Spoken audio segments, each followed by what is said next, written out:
बिहार में पटना में एक कांड जो अब तुल पकड़ता जा रहा है, शंभू गर्ल्स हॉस्टल वाला जो कांड है, इसको लेकर अब बिहार में बयानबाजियां तेज हो गई है। विपक्ष इस पर बयानबाजी कर रहा है, वहीं सत्ता पक्ष के लोग ये कह रहे हैं कि विपक्ष हाय तौबा मचा रहा है। अब ये तो कोई मंत्री नहीं कहा है, लेकिन इसी बीच बिहार में जो मंत्री हैं उनको एक बड़ी जिम्मेदारी दी गई है, सम्राट चौधरी को। आपको पता होना चाहिए कि नीतीश कुमार जिस भी गठबंधन के साथ रहते हैं, अगर उस गठबंधन में कोई भी दिक्कत है, अगर उस गठबंधन के लोग कुछ इस तरीके का काम कर रहे हैं, मिली भगत है, तो नीतीश कुमार गठबंधन बदलने में समय नहीं लगाते। अब ऐसे में ये देखने वाली बात होगी कि नीतीश कुमार का अभी तक इस पर कोई बयान नहीं आया है। इसी बीच सम्राट चौधरी को नीतीश कुमार ने एक बहुत बड़ी जिम्मेदारी दी गई है।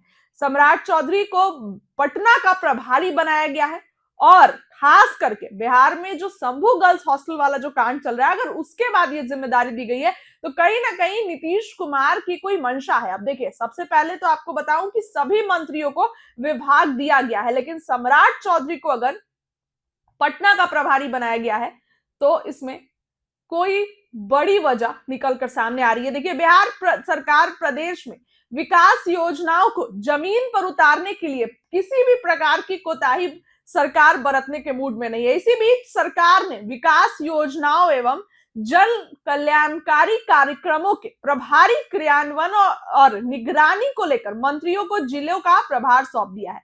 बिहार सरकार के मंत्रिमंडल सचिवालय विभाग ने इसकी अधिसूचना जारी कर दी है, और अधिसूचना में कहा गया है कि जिला कार्यक्रम क्रियान्वयन समिति के अध्यक्ष सप्रभारी मंत्री के मनोनयन से संबंधित पूर्व की सभी अधिसूचनाओं को विलोपित कर नए सिरे से यह व्यवस्था लागू की गई है। अगले आदेश तक मंत्रियों को उनके नाम के सामने अंकित जिलों का प्रभारी मंत्री अध्यक्ष नामित किया जाता है, और उस अधिसूचना के मुताबिक सम्राट चौधरी को जहां पटना जिले का दायित्व दिया गया है, वहीं विजय कुमार सिन्हा को मुजफ्फरपुर और भोजपुर का प्रभारी मंत्री बनाया गया है।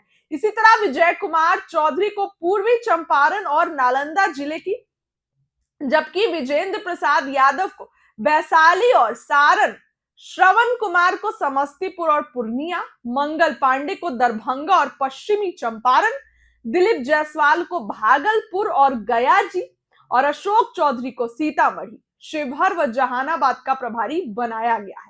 इसी तरह लेसी सिंह को मधुबनी, मधेपुरा, मदन सैनी को सुपौल और खगड़िया, राम कृपाल यादव को कैमूर, संतोष कुमार सुमन को औरंगाबाद, सुनील कुमार को रोहतास और लखीसराय, मोहम्मद जमा खान को किशनगंज और शेखपुरा, संजय सिंह टाइगर को बांका और अरुण शंकर प्रसाद को बेगूसराय जिले का प्रभारी बनाया गया है। लेकिन बड़ी बात यह है कि सम्राट चौधरी को पटना का प्रभार सौंपा गया है, पटना का प्रभारी बनाया गया है। जिस तरीके से शंभू गर्ल्स हॉस्टल में एसआईटी का गठन हुआ, उसके बाद से यह फैसला आया है। इसके अलावा मंत्री सुरेंद्र मेहता को कटिहार, नारायण प्रसाद को गोपालगंज, रमा निशांत को बक्सर, लखेंद्र कुमार रोशन को अररिया, श्रेयसी सिंह को नवादा, प्रमोद कुमार को सहरसा और सिवान, संजय कुमार को मुंगेर, संजय कुमार सिंह को जमुई और दीपक प्रकाश को, यानी कि उपेंद्र कुशवाहा के बेटे को, अरवल की जिम्मेदारी सौंपी गई है।